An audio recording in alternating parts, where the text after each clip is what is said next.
silent when I see the violence.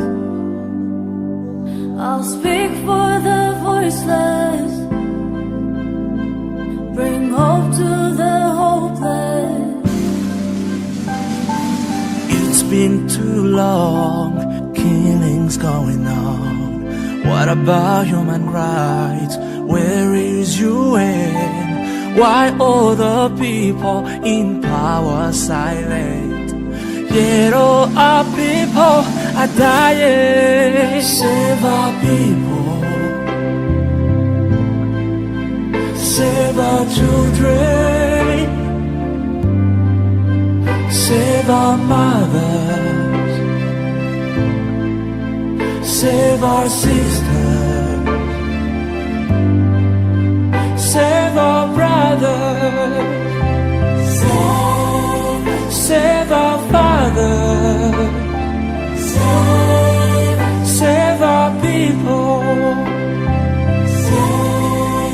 save our friends. Anybody's got a brother, anybody's got a father, anybody's got a son. Do it for them. Anybody got a sister? Anybody got a mother? Anybody got a daughter? Do it for her. Anybody's got a brother, anybody's got a father, anybody's got a son. Do it for them. Anybody got a sister? Anybody got a mother? Anybody got a daughter? Say something, give something, do something, save us all. Say something, do something, give something, save our people, save our children, save our future.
akawugira ibyishimo bisa nta kimwe kimunanira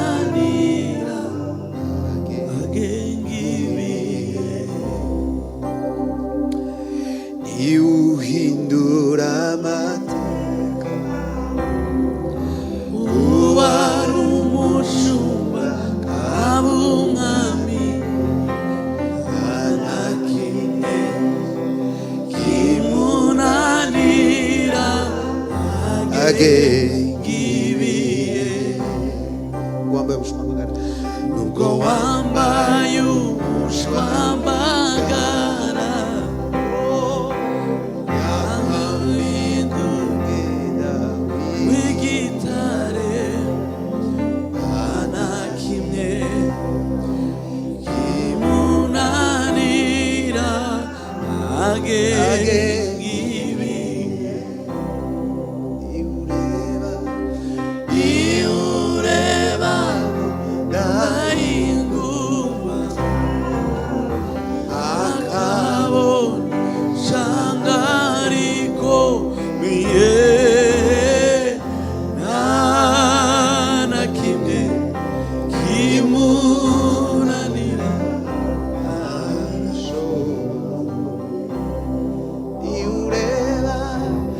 iyo ureba ndahingurwa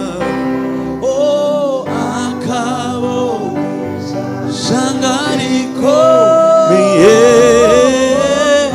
nta na kimwe kimunanira arashoboye iyo ureba ndahingurwa akabona shanga ariko biye nta na kimwe kimunanira arashoboye iyo ureba ndahingurwa akabona shanga ariko biye nta na kimwe kimunanira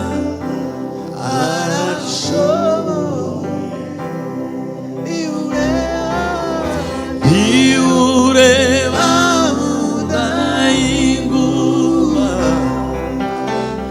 akabona shanga ariko biye nta na kimwe kimunanira arashoboye mu bupfubyi nta na kimwe kimunanira arashoboye mu bupfubyi nta na kimwe kimunanira arashoboye mu burwayi nta na kimwe kimunanira arashoboye mu bibazo nta na kimwe kimunanira arashoboye mu bupfubyi nta na kimwe kimunanira arashoboye iri risengesho umeneyo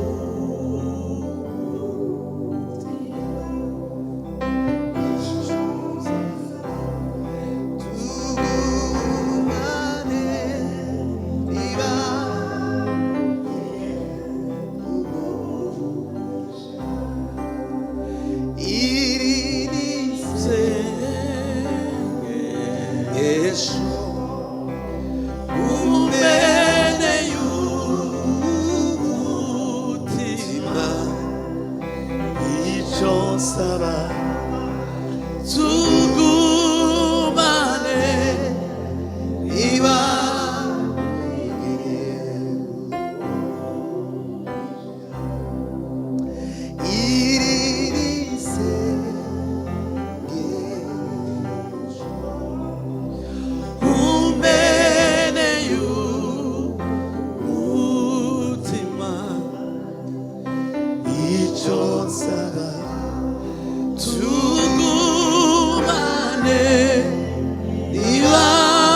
icyo saba tugumane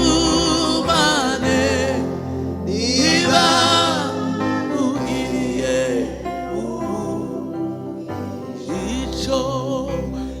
icyo saba tugumane niba ngugiriye umugisha. Urakoze Yesu, urakoze Data. Isi yuzuye ibiteye ubwoba n'ibiduca intege, umwijima utuma tutareba imbere iyo tujya, nubwo bimeze bityo si neza icyo Imana yavuze,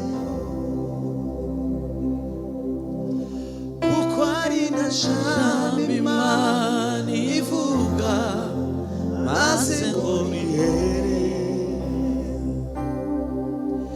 Isi yuzuye ibiteye ubwoba n'ibiduca intege, umwijima utuma tutareba imbere iyo tujya, nubwo bimeze bityo si neza icyo Imana yavuzeho, kuko ari nta jambo Imana ivuga maze ngo rihere. Ari nta jambo, yuko ari nta jambo Imana ivuga maze ngo rihere, kuko ari nta jambo Imana ivuga maze ngo rihere.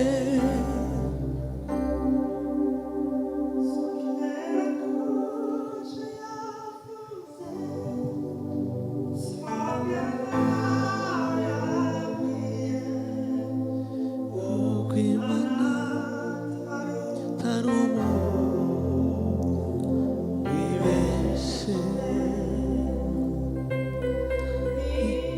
ivuze biraba, ategeka bigakomera, ifite ijambo rya nyuma kuri jye.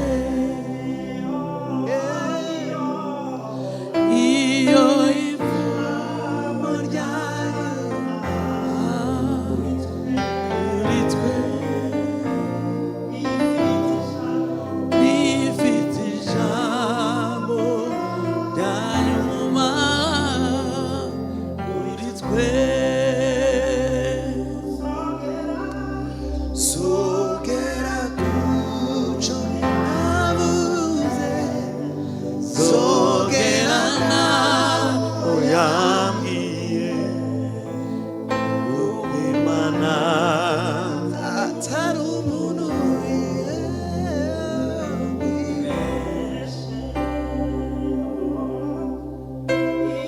ivuze biraba. Komera, ifite ijambo rya nyuma kuri njye, ifite ijambo rya nyuma kuri njye, ifite ijambo rya nyuma kuri njye.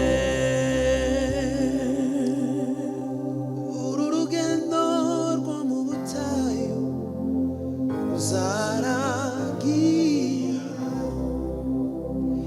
igihe cyo gutumana amano kizarangira, zinjira muri Kananiya maze nduhuke.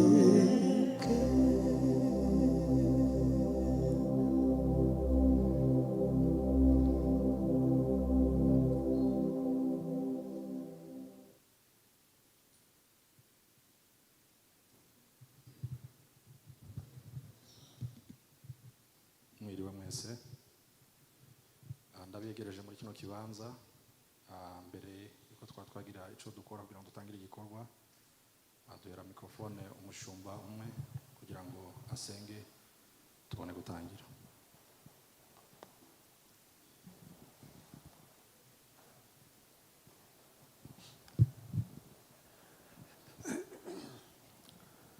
Mwami Imana yacu mu izina rya Yesu Kristo mukiza, byiringiro byacu, ubuhungiro bwacu, ubwisho bwacu, Mana duhungiraho tugakomera, murengezi wacu wo ku manywa na nijoro.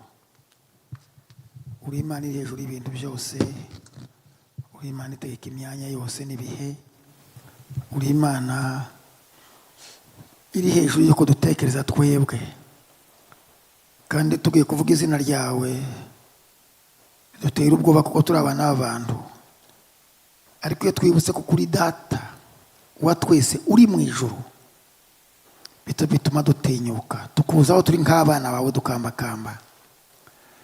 Urakoze ko uyu munsi wawushyizeho kugira ngo twibuke ibyatubayeho byadushaririye, ariko uhoza imitima yacu, uhumuriza imitima yacu, uvura ubugingo bwacu, uwo muri bisebe dufite muri twebwe, ugarura ibitekerezo ukaturemera kwizera, ibyiringiro byacu bigasura kandi bikaba bizima. Ni wewe, nta mwana w'umuntu wabiheza uwundi, kandi ntabwo wavuga amagambo ngo yubaka abandi.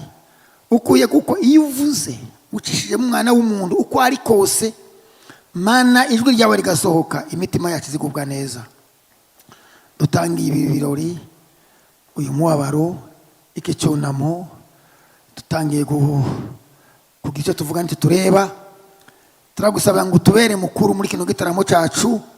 Ibyo dutangira hano yose Mwami, byose dutangizanye nawe, aba ari we tangiriro ryacu. Ibyo dukora byose tubikureberamo, uko biri kose tuba tukwiyumvamo, uko biri kose tuba twumva uhaye uvuga, kandi ibyo uhaye ukora byose ari byo bitubera ubuzima. Tangizanye natwe, ukomezanye natwe kugeza umunsi wosoza, tuzosozanye nawe. Uturemera imitima mishya n'ibitekerezo bishya, ukaturema intangabusha kugira ngo tube bazima ku bwa Yesu Kristo umwami n'umukiza wacu. Amen. Amen. Rero nkuko nari mvuze, As we're saying, reka twegereze abantu bose bari hano. we would like to welcome everyone. Ndiyegereza mbere na mbere abacikacumu. The first, I would like to welcome the survivor. Abacikacumu ba Gatumba turi kumwe bava muri uyu muhana cyangwa se bavuye kure. The GATUMBA survivor who lived here and those who traveled to come here. Abagize komite ya fondation. Those who's in a committee. Abashitsi b'Imana twatumiye turi kumwe. Our special guest who's among us. Abashumba b'Imana turi kumwe baje kubana natwe. The servant of the Lord who are here with us. Abayobozi b'umuryango wacu MPA turi kumwe. The leader of our family. N'abantu mwese mwagiye muva mu state atandukanye kugira ngo tubane muri uyu mwanya. And everyone who came from different states to be with us today. Rero nkuko mubizi duteranijwe hano kugira ngo duheshe icubahiro abavandimwe twabuze. As you all know, we're here today to honor our loved one. Ku itariki 13 z'ukwa munani mu mwaka wa 2004. In August 14, 2004, twahuye n'icuraburindi aho twatakaje abavandimwe 166. we had a whole night that we lost 166 people in one night. Iryo ryari ijoro ryahinduye ubuzima bw'abantu benshi cyane. Ariko turashima Imana kuko kuva icyo gihe kugeza ubu nyine dufata umwanya kugira ngo tubatekereze, tubibuke kandi tubaheshe icubahiro. nubwo iryo joro ryadusiga ibikomere byinshi, although that night wounded our hearts, ubundi buryo byatumye twegerana. in another way, God put us together, brought us together. Rero turi hano kugira ngo tubaheshe icubahiro bambuwe, Therefore, we're here today to honor them, kandi dukomeze tubavuganire kugira ngo ubutabera buzabe. and we continue to advocate for them. Njyewe ubavugisha, njyewe uyoboye umuryango Fondation w'abacikacumu, I who stand here, I'm the president of the survivor. hamwe n'ubuyobozi bw'amahoro. Twabateguriye kino cyicaro kugira ngo tuze dukora imihango yo kwibuka abacu. With the leadership of Mahoro, we are all invited to come here to remember our loved ones. Rero mboneraho akaryo ko gushimira umuhana wa Columbus uyobowe na James Ndatabaye. I would like to take this moment to thank the Mahoro team that serves here. Mwumve ko umuhana mwese mbashimiye mu izina rya James utuyoboye. I would like to thank all of you who live in this Columbus in the name of James. Nshimira n'amahoro Federal muri rusange kuko niyo ifatikanya natwe kugira ngo dutegure bino birori. And I would like to thank Mahoro that helped us to prepare this day. Uyu munsi rero wa gatanu uri special kuko utegurwa n'urubyiruko rw'abacikacumu. Today, Friday is special because it's been led by the survivor, the youth of GATUMBA survivors. Hariho byinshi baduteguriye kugeraho. There are so many things that are prepared for us. Baraza kubitugezaho simbivugaho cyane kuko nibo baza kuyobora. They will present that to us. So that one can lead tonight. Nahagurutse aha nk'umuyobozi kugira ngo nugurure igikorwa ku mugaragaro. I stood here as the president to open this event. Kandi no kusaba buri wese ngo tubane muri uyu mwanya dushire imitima hamwe dutekereze ku bacu.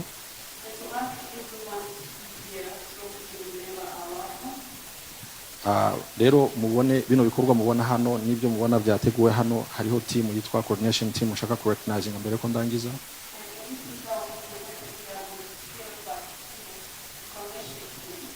Ndabashimira ku bikorwa by'indashikirwa mukora kugira ngo abacu tubaheshe icubahiro kandi mubashe kuzana community yacu hamwe muri uyu mwuka wo kwibuka abacu.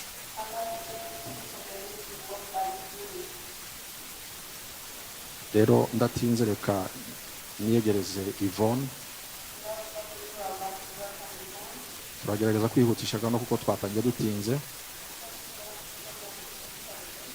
ariko icyo nabasabye gusa nuko muza hano kutubane muri uyu mwanya dushire imitima hamwe kugira ngo twunamire abacu tubibuke.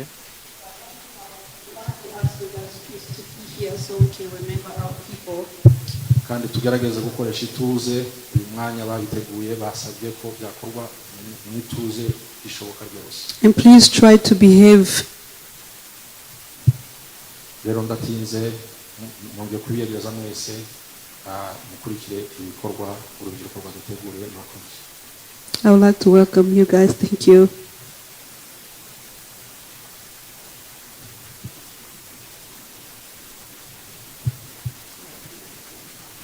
Hello everyone. Mwiriwe mwese. Like you mentioned, my name is Yvonne. Kuko yabivuze nyitwa Yvonne. I am also a survivor. Nanjye ndi umucikacumu. That night I lost my father and two brothers. Rya joro natakaje papa n'abasaza banjye babiri. But I want to thank you all for joining us today as we gather to remember the 166 innocent lives. Ndashaka kubashimira kuba mwaje kubana natwe uno munsi ubwo twibuka abacu twatakaje abantu 166.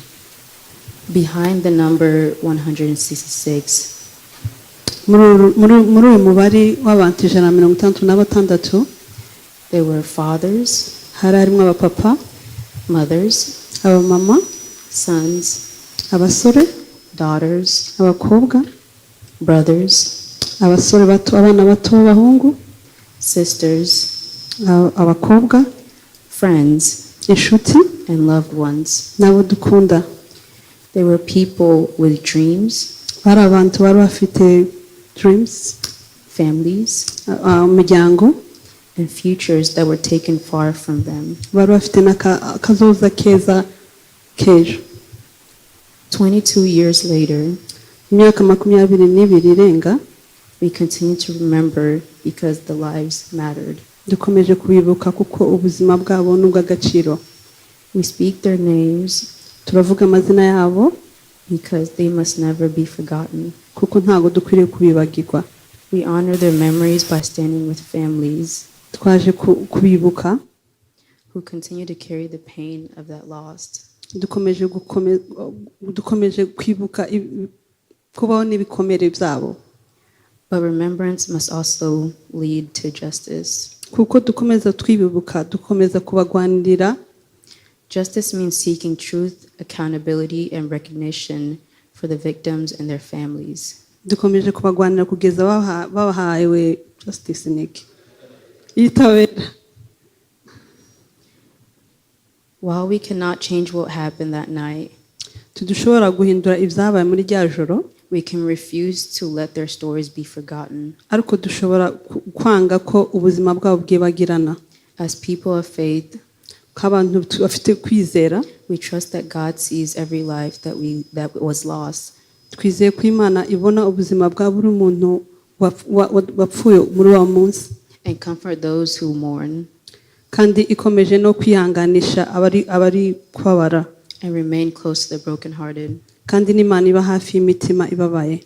May today be a time of remembrance, Uno ni umunsi wo kwibuka, unity, umunsi w'ubumwe, healing, umunsi wo gukira and hope. n'ibyiringiro. May we never forget the 166. Tutuzigere twibagirwa umubare 166. May we continue to seek justice, Dukomeze tubasabira ubutabera, and may their memories live on in our hearts and in our commitment to truth and peace. kuko dukomeza twibuka ubuzima bwabo mu minsi yacu yose. Thank you for standing with us, Mwakoze kuba mwabanye natwe, remembering, twibuka, mourning, tubabarana nabo, and seeking justice. dukomeje gusaba ubutabera. Thank you. Murakoze.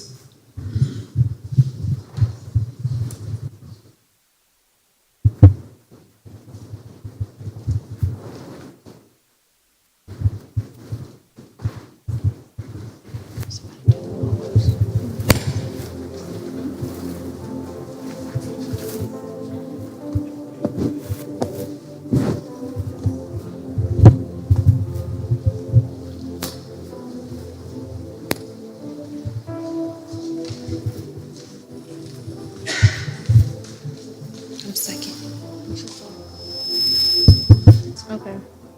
Remember, I know it's hard to accept the condolences. The empty I'm sorry for your loss from everyone is endless. It gets repetitive. It's hollow. It's hard to understand the depth of the sorrow. Sorry will not bring back the ones we missed or erase the haunting memories that persist. Sorry does not cover the heavy scars left that serves as constant reminders of the flames, the guns, and the machetes. But today, as we remember our loved ones, I ask you to let the memories of those who loved you overcome the burden of the night. Remember the times you played jump rope with your friends, or when you all decided to be family and made ugali out of the sand. Remember the times your mom sent you to fetch water. You still did it even though you couldn't stand it. Remember how your sister planned what she wore on Sundays, the new Sunday dress and the white low heels she overused. Remember how your parents made sure you ate something before you went to school. And the prayers from every morning that you get there safe. It's like they knew that the world was cruel. Remember the care your grandma took in all her cookings and the random programs from grandpa's radio softly crooning. Remember the hugs your parents gave. Remember your daughter's smile, she was so brave. Remember how your sons were getting taller and your friends' laughter. Our country deserted us and we were met with the despair when we sought for help. Yes, we have been through a lot, felt the hatred from everywhere we went. As times move on, and the years become years, and years become decades, it's easier to be bitter and angry at just as empty pages. Live in the memories of the ones we remember. Don't let the dark memories keep your heart forever bound. Free your hearts, your loved ones will be proud. To the people of my nation. To the people of my nation, I'm an inquisitive person. I know you are Munyamurenge, but I question if you live for Banyamurenge, if you respect and honor your identity as a Munyamurenge. I am now awakened and I realize that if you want to have a strong and safe mansion, you have to spend enough. On the formation of the foundation, but I wonder why you want to work hard in everything except for your people. Banyamulenge. Mulenge is not only for me, you, or just a physical place. Mulenge is God's mission, and not once, not twice, every time they try to oppose God's plan. But all that is always in vain. We survive because we know what it takes. We pray to God in truth and spirit. Today you are alive, not because you're greater, but probably it's because many are at the front line for you. Are you really a Munyamurenge if you can't live for those who are suffering now? Because of standing on what we are. And for, you know that you are their last hope in humanity. Munyamurenge trusted the government to help them, but their help is not living any life behind in any path it takes. If I was you, I would fight my battles. But by starting with the fighting to defend my identity, I am a Munyamurenge. I'm not old, I'm not irresponsible as you may think. To our elders in particular, is it hard to explain to you, but us, to the youth? Our goal is to stand up for our rights. As we pray for our strength to keep it up respectfully, don't let our weakness stop you from respecting our ability in this movement. I was taught love by my parents as a person born of two Banyamurenge parents, but I'm being taught hate by the people hating my parents. Oh Lord, Lord, please save my people and keep my innocence safe. Because in this life, war is taking over the world. You eat more than 3 times a day, but your siblings and parents are starving and they're suffering. You spend most of your time on the phone, yet you can't use it in helping those dying in one way or the other. You may be ignorant to the facts, but your responsibility includes being there for your people. I'm certain if you are willing to make that change on how to spend your money, on how you spend your time, on how you live your life, you will make a difference to the current situation. Do you want to know what is more powerful than whatever you flex? It's to be the power of your family, the power of your nation, the person powered by God, to be the voice and the power of your people. As we're gathering here today, I pray that God empowers us with the power to change the lives of our suffering people who always endure aversions by the evil system.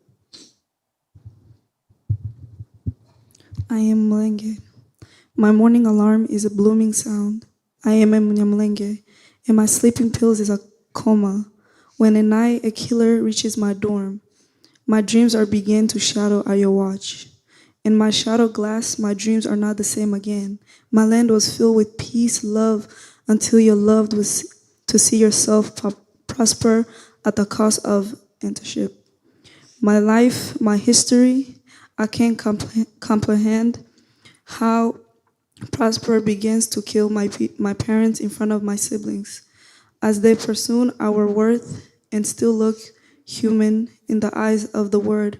I pray and hope that we all get safe from our sins, though you can't even live with me in the peace of this piece of land where we shed as we began. I can't judge you, but my mission drew and clear as it comprehends the sunlight proves the love from the sun to do you clear riseness about your brilliance. You are shining the light on our territory and our traumas. I am questioning you because assumptions kill. So you do not think that I am okay. I am not. You have a refugee mindset. You have to take the criticism for me being a refugee here and there, but you can't raise awareness about the gardens that you cause. You claim that you don't know that much about me, but it does not take that much to realize that killing unborn children, killing is a process in life, which is doing a divine that the word you claim to love. I am not a victimized, but I believe that I am. Deprived of the right to live as anyone does. I can't be silent about the harshness against Banyamulenge. And even Even when everyone seems to be deaf to their suffering, my voice is always here. I am a Munyamulenge and I believe in God. Foreigners in the Holy Word. God says that I may be attacked, but I will overcome my fight as long as I am with my research. God is my recovery. Though I live as righteousness, as I repent, which will always make God favor me. Do you power to stop the gardeners? My people are innocent, facting an accent of our good birthment. We just want to live in a peace. Remember the awareness man said it. Until the base men and human rights are unionized, governments and everyone does injustice. Some days I wake up wanting to scream how proud I am to have been born in a vast and rich countries. Other days I wake up feeling exhausted and emptied by these war-torn countries. Politicians spend their days playing chess on back of citizens. Everyone wants a piece of pie, a piece of the land. We don't want much. We never asked for much. We just want ourselves safe and alive. We want our high plateau. We want our cows. We want our green pastures. We want our weekly gatherings. We want our churches open. We want the roofs of our homes unscathed by the military drones. We want our children safe. We want our mothers' prayers to be filled with praise, not grief. We want to wake up and not count our losses. We want to see the sunrise and not brace ourselves for the death tolls. We want to see the sunset and expect to see the next. And nothing we want costs a dime. We are children of wars we never asked for. We are children of hatred we never instigated.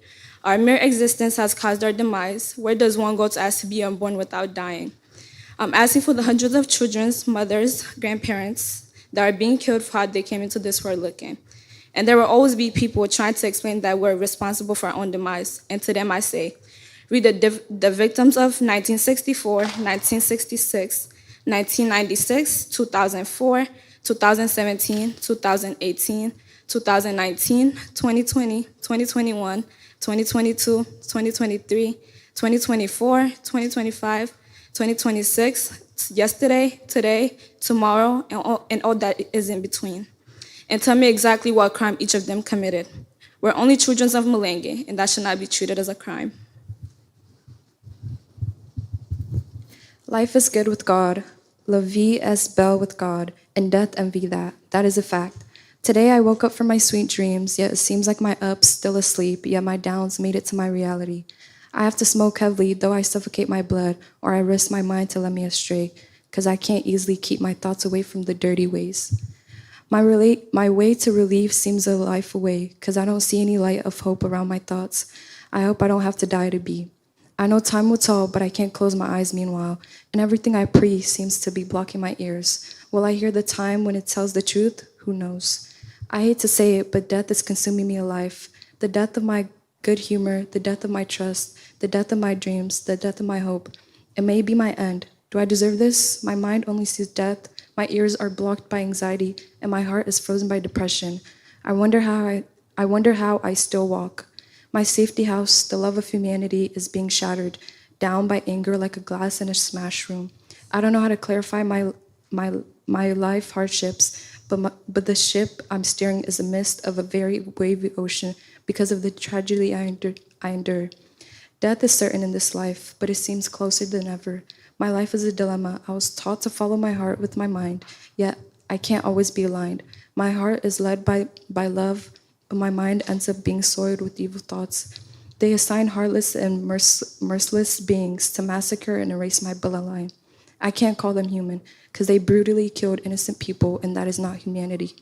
My mind catches fire whenever I touch base about my story, a genocide, people being burnt alive, helpless babies in midst of the corpse of their parents, bold daylight rapes seen by innocent eyes.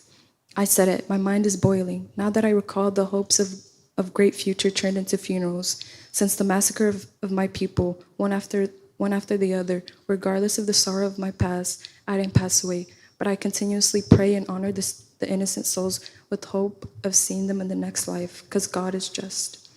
I am paranoid, so I hardly deal with people calmly. My attitude changed because my anger issues went to a higher altitude.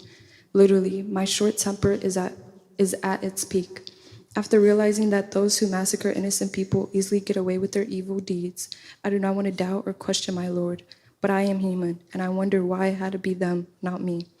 I mentioned that I wonder how I still walk right, but I didn't say how I realized that God's way of providing are mysterious.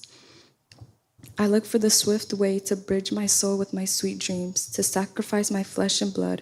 However, the voice resonates deep in my heart. Your presence is an answer to someone's prayer. Causing a disservice to can't be my peace. Death thoughts suffocate my mind. The hands of tribulations grab my life by the throat. It is like I am constantly brought at the furnace like firewood. However, the truth shall not burn, and I am a true believer. God's word is my alchemist. He delivers me from the deep pits of hell. I may physically be relocated, but I won't perish, because it was written long before time. Everyone who lives in me and believes in me will never die. My homeland is filled with bloodshed and violence. It is fair to mark it as a land of sorrow. For now, however, you have to fathom this. It's God's given name. It's a land of love, a landmark full of milk and honey. I don't know how yet. I know that in the end of times, and everyone listens, both the good and the bad.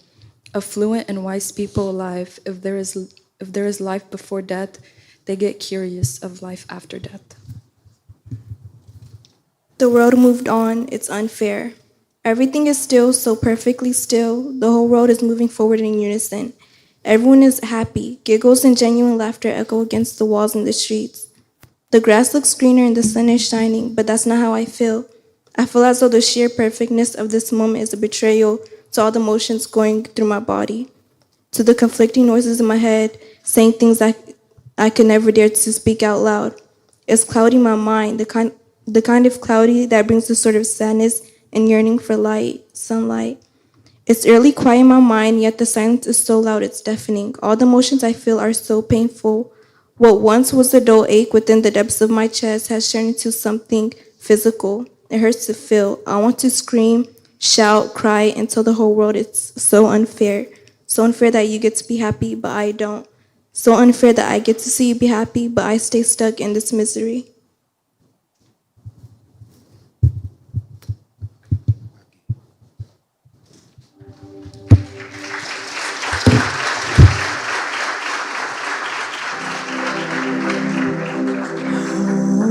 Biharira Yesu eusi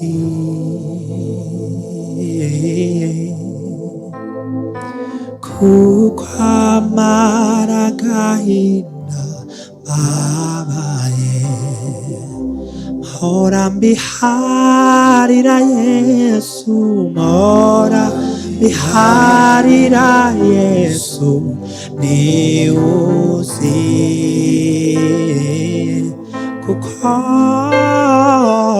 kukwa maragahina babaye iona niwe niwe ujundura kose iona niwe niwe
niwe ni wowe ujyondora rwose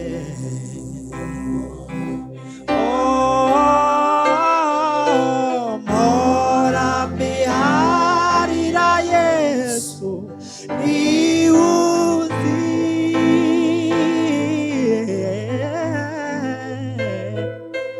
kuko amara agahinda mbabaye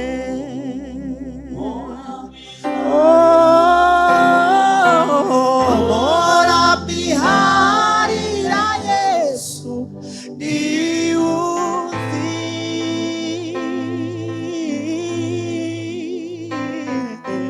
kuko amara agahinda mbabaye iyo naniwe ni wowe ujyondora rwose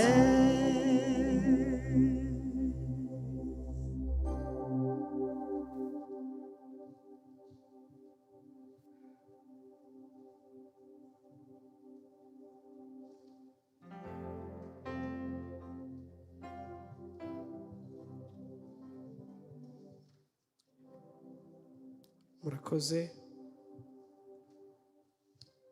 Reka muri uyu mwanya dukomeze na gahunda zacu. Dutewe iteka no kugira ngo tuze gukora ikiganiro hano cy'ubutangabuhamya iri joro, ariko reka mutwemerere duhamagara abantu bakurikira. Dutewe iteka kuri uyu munsi kuvuga kuri uyu mupapa warokotse mu 2004 jenoside yakorewe abanyamurenge mu Burundi. Uyu mupapa yavukiye i Remera, ni mu ntara y'uburengerazuba mu majyepfo ya Kivu, aha ni muri Repubulika Iharanira Demokarasi ya Kongo. Arubatse, Imana yamuteye iteka, afite abana 3, abahungu 2 n'umukobwa 1. Muri 2017 nicyo gihe yaje muri Amerika kugira ngo abashe gutangira ubuzima bushasha. Yaraje atangira kwiga, yigira mu ntara ya New York cyangwa muri state ya New York, aza kubona impamyabushobozi, ndabisoma mu rurimi rw'icyongereza, muri criminal justice. Ubu ngubu akaba akora mu kigo cya correction department muri state cyangwa intara ya Texas. Yakomeje ubuzima bwiwe uko yarokotse, agerageza kubaka ubuzima bwiwe, agerageza kurema umuryango wiwe, anakomeza no kwiga kandi agerageza no gufasha abandi. Muri uyu mwanya rero mu mbaraga yakomeje no kwihangana no kudacika intege, munyemerere dusabe Diop aze hano Gatungo imbere.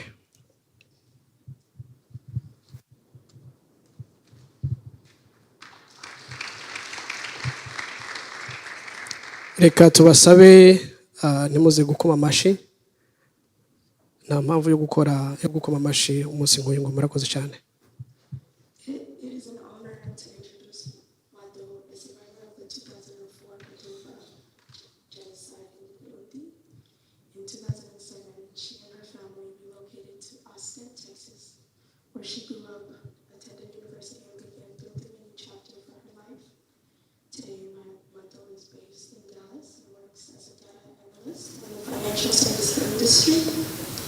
Her journey is a testament to resilience, determination, and the strength to build a brighter future despite the challenges of the past. Please welcome Niba Kandi.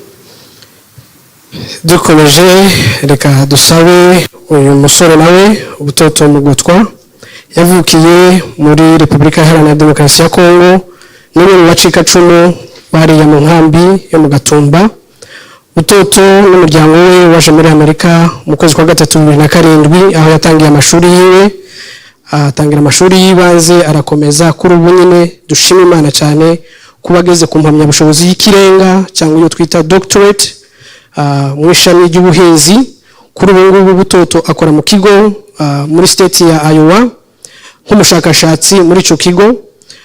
urugendo rwiwe rwo kugera kuri ibi bintu bikomeye nuko yatacitse intege, yashize amashuri imbere, yemera kuba intangarugero, kudacika intege n'umwete. Reka dusabe Butoto azana imbere.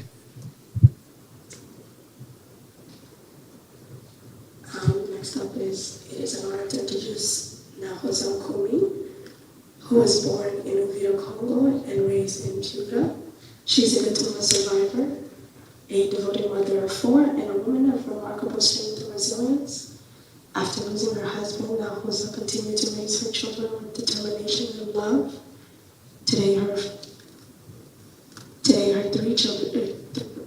3 oldest children earned their master's degree, and her youngest is a junior in college. Nahoza has built a life in Houston, Texas, where she continuously inspires these people around her, and with her courage, perseverance, and dedication to her future. To her family.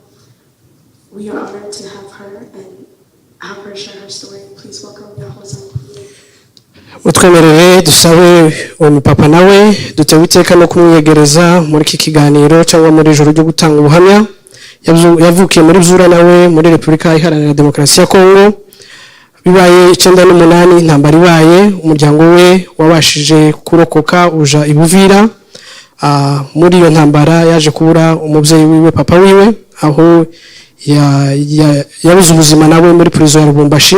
2004 umuryango we wakomeje kuba mu Gatumba cyangwa ubwira byago dukomeza guhunga nkuko twabivuze uja mu Burundi.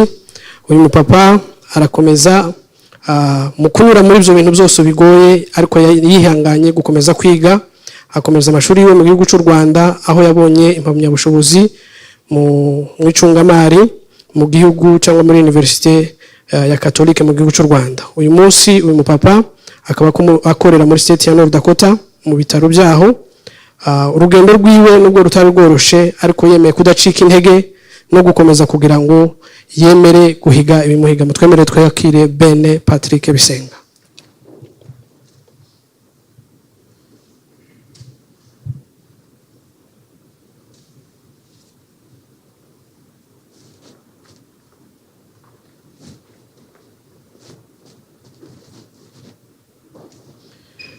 Murakoze kuba mwese mwatwemereye, turashobora kwicara hasi.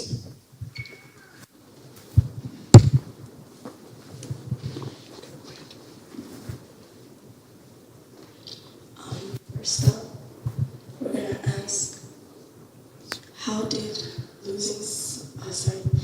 did you survive it, and what kept you going during those moments of the night of the GATUMBA massacre?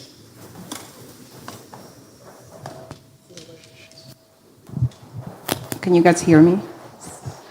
For me, when I think of how we survived, I can't really think of a specific moment or if I did anything extraordinary, because we didn't do anything.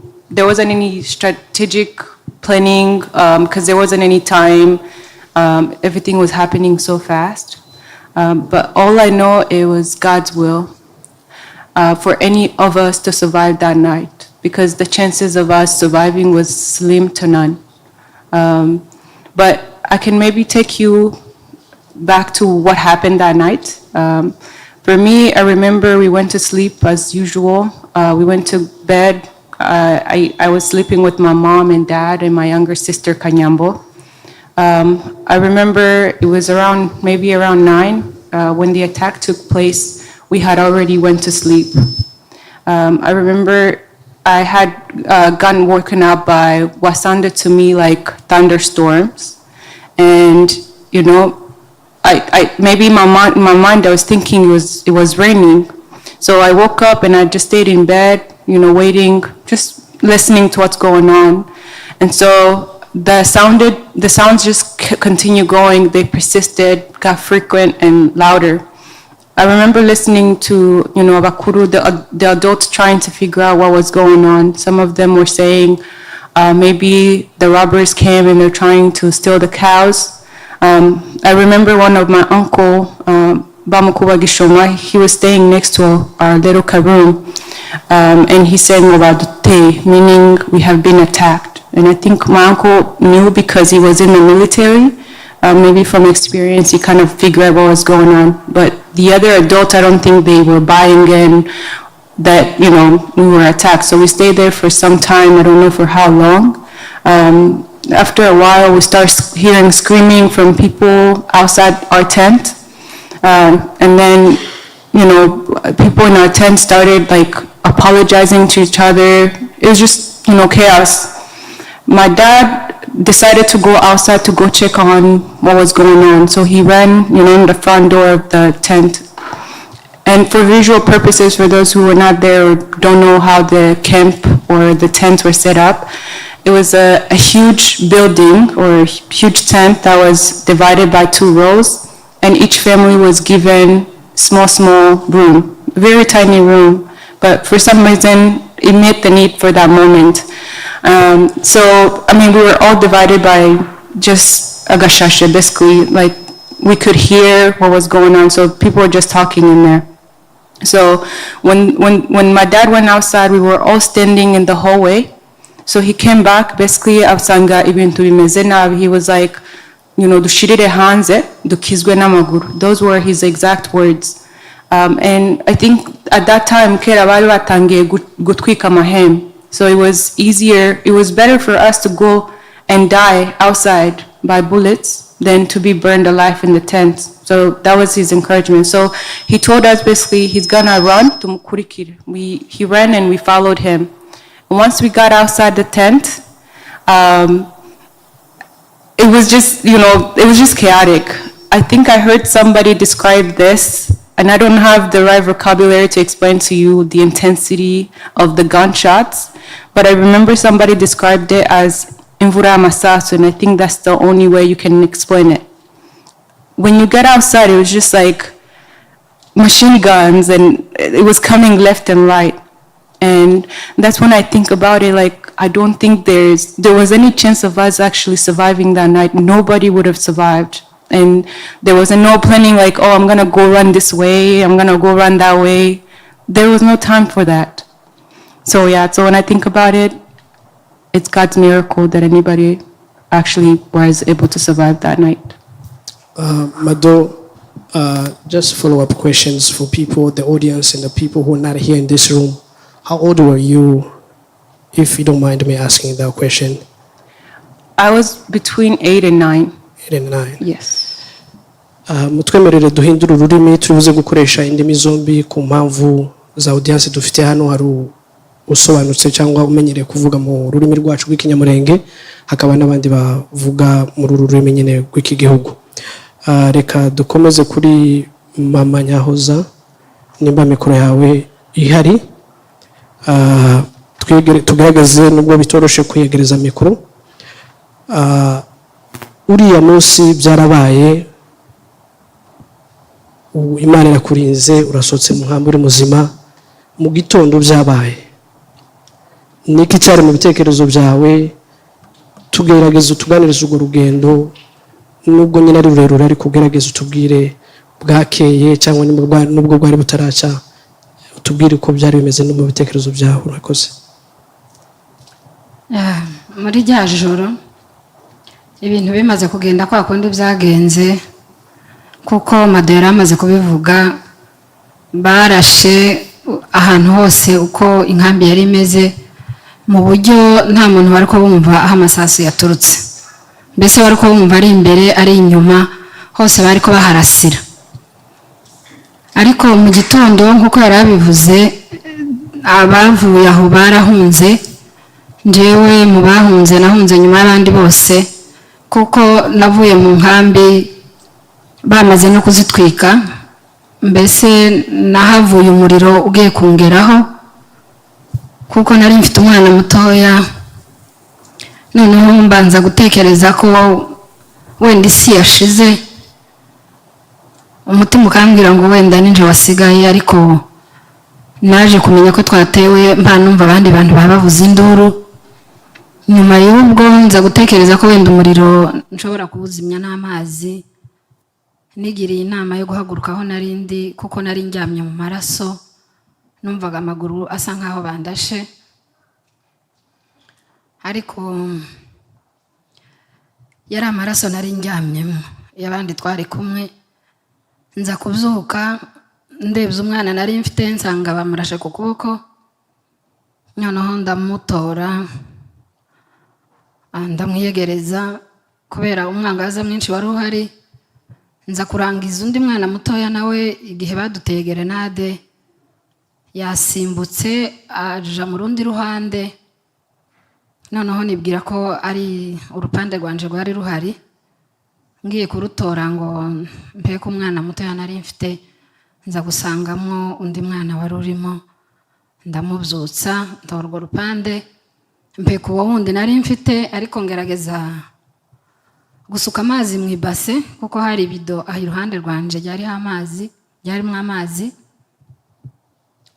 Umutima umbwira ko wenda nshobora kuzimya uwo muriro kugira ngo utangeraho, ariko naje guhaguruka aho hantu.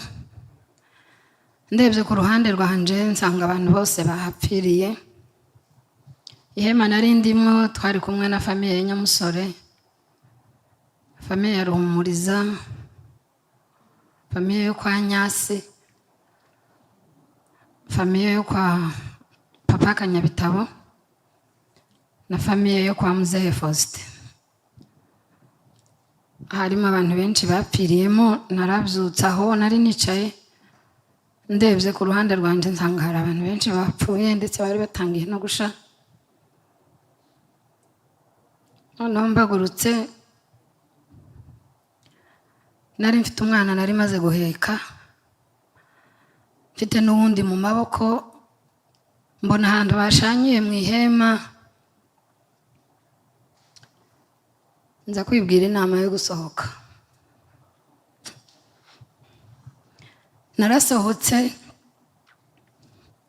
nca muri rya hema mbetse umwana, mfite n'uwundi mu kuboko, ndiruka. Icyo gihe bari bamaze kurasa bagiye, ndetse ndibuka aho nari njyamye bankuyeho uburengeti nari njyamyemo, barabukurura baravugana, bavuze mu Kirundi, nje babo numvishije bavuze mu Kirundi, baravuga ngo nibatore n'ubwo bureta. Ubwo burengeti babunkuraho basa n'abanshibuye kuko nari nuzuye amaraso, bibwiye ko napfuye.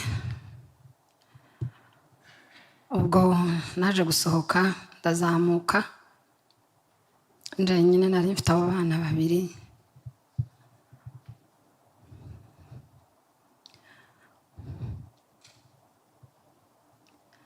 Hari umuntu narangije imbere yanje,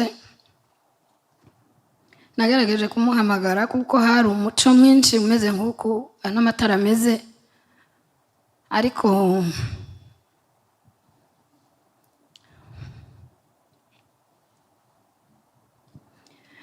ukuntu hari hameze nta muntu wahoze wumva uwundi ko wenda wasubira inyuma kumutabara.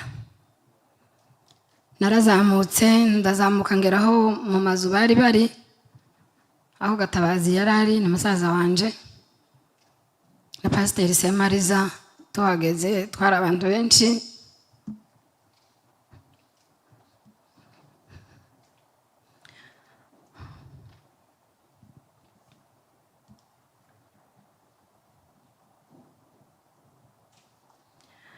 bamwe bari babarashe amaboko, abandi wazubona amaraso yakwiriye ahantu hose no mu maso no mu mutwe, uburyo waza ureba umuntu ukorera kumuyoberwa. Kubera ahantu nari najyamye mu maraso menshi, narahageze ndababwira ngo nibankura umwana mu mugongo, simbasha kwicara. Babwira ndi nimundebe bandashe, noneho bagerageza kundeba, bankoraho bakareba ahantu hose, barambwira ati ndibakurashe, icara hasi. Kuko ayo maraso nari njyanye umwe nari naremereye, kaza numva ndasa n'umuntu warashwe. twaraye aho ngaho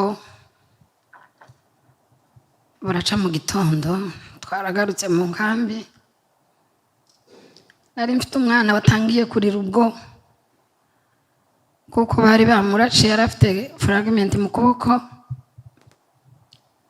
Umwana ararira iryo joro ryose kugeza mu gitondo ntitumenye ikintu kihakimuriza. Twamanutse mu nkambi n'abantu benshi bari bavuye i Bujumbura n'abandi bari bavuye aho muri santere, twese twarahahuriye.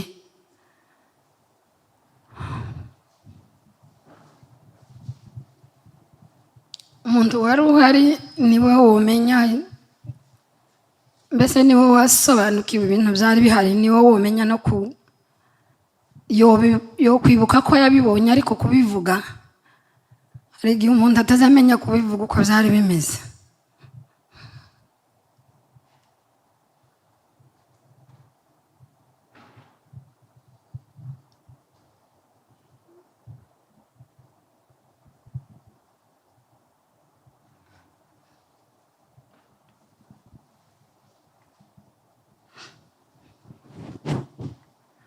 Kubona ababyeyi twari turi kumwe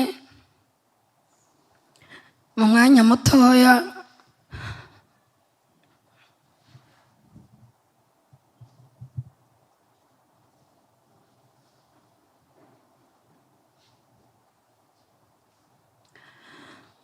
twaragarutse dusanga ni ibishirirwa.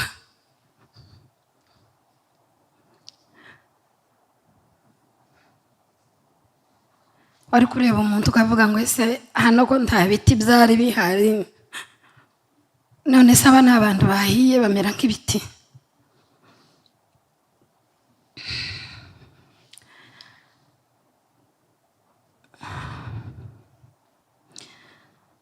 Twarahageze tubura icyo kuvuga, umuntu wese ariko areba akabura icyo avuga, ariko wamiriza kugeza aho wumva umwuka ugiye gushira wenyine gusa ukigarura ukavuga ati ngiye kugwa umwuma, kuko umuntu wese ariko yamiriza ukumva ko umwuka wawe uheka. Icyo gihe nari mfite umwana watangiye kurira kuva mu ijoro kugeza mu gitondo.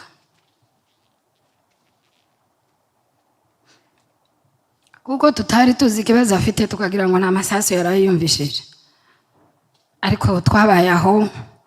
Ndibuka nasanze amashakoshi y'abana yari arimo imyenda bayatwaye. Naje gusanga igikapu canje c'imyenda arico gihari, nkuko mwabyumvishe mu buhamya abantu bagiye babivuga. Narakizanye ngisasa aho ngaho, tuguma gukuramo imyenda dupfukira abo bantu, abavandimwe bacu, ababyeyi. Ariko bamwe batari bahiye bari hanze.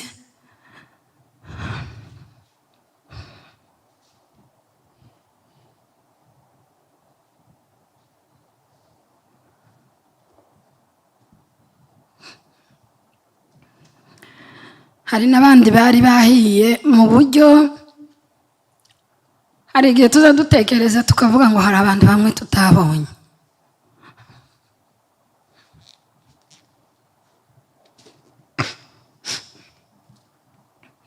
Ariko mu by'ukuri hari n'abantu bari ko baja ntumenye niba ari nde,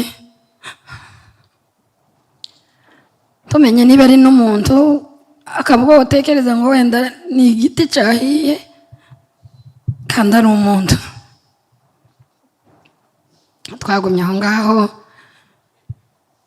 abantu batangira gupfukira abo bantu bacu uko bari bameze, kugeza aho abantu bose batabaye. Imodoka zatangiye kuza, batwara inkomeri bapfukira abo bantu bari bagizwe gutyo. Uko niko byagenze.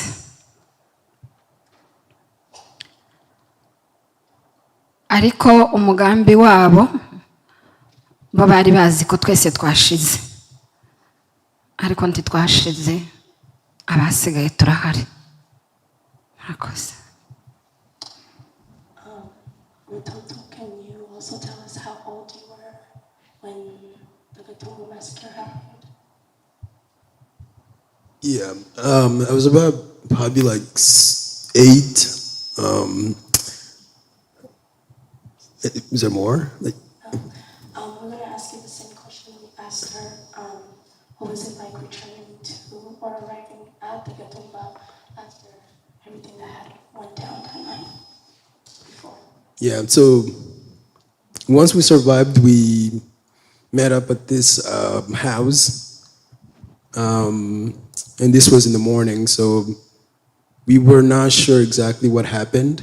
I think most of us did not comprehend the magnitude of what had happened to us. So we went back in the morning to try to see exactly, where's everybody?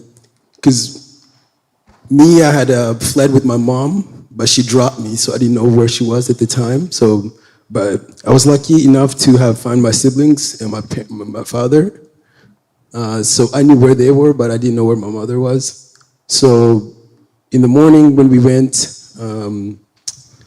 it was, I would say probably like bright early, like 5. We came from a house that was in town, crossed the road, but before we crossed the road, there's a main road that cut through the town. Before we crossed the road, I saw my mom. That's the first person that I saw, and she was crying like pretty badly, like she was yelling and crying. So I was like, who died? What happened? So I went and looked, and she saw me. She was very emotional. So when I saw her, she was crying over my dead uncle, and then our other nieces, our other cousins that were dead as well. But to describe that situation, I would say probably the most inhumane thing you will see in your life.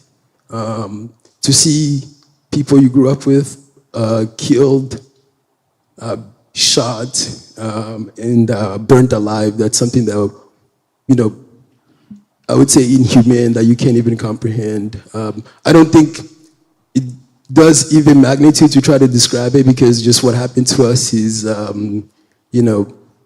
it's worst nightmare that you could possibly have, and but it happened to us, and I don't think people truly understand the magnitude of it. Thank you. Murakoze cyane. Reka tubaze Diop. Turabaza ngo ese hari umuntu wumva wabuze uriya munsi kugeza n'uyu munsi waze kukuva mu bitekerezo, ni gute ugerageza nubwo bitoroshe kugira ngo ukomeze urugendo rwawe nubwo wabuze inshuti, tugerageza tuganirize kuri ako kantu. Murakoze. Urakoze.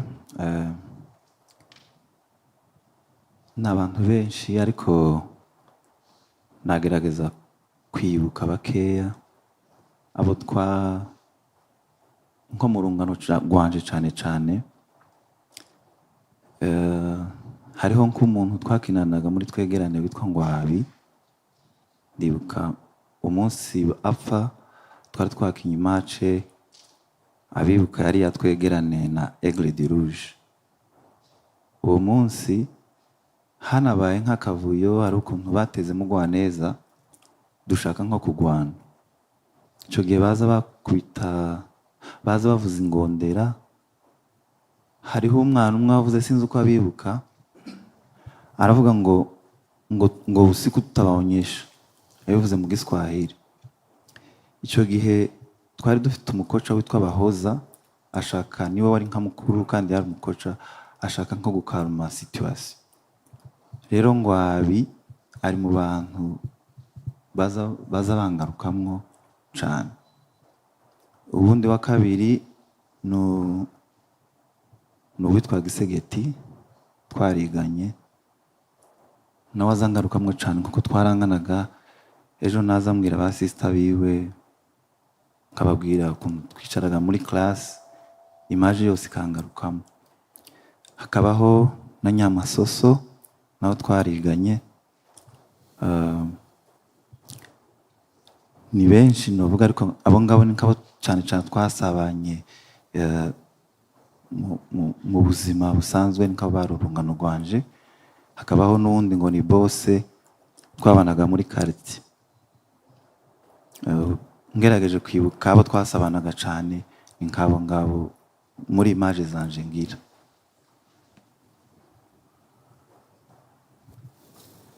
The next question is either Mato or Toto can answer this. What is a memory of your loved one that brings you comfort or strength today?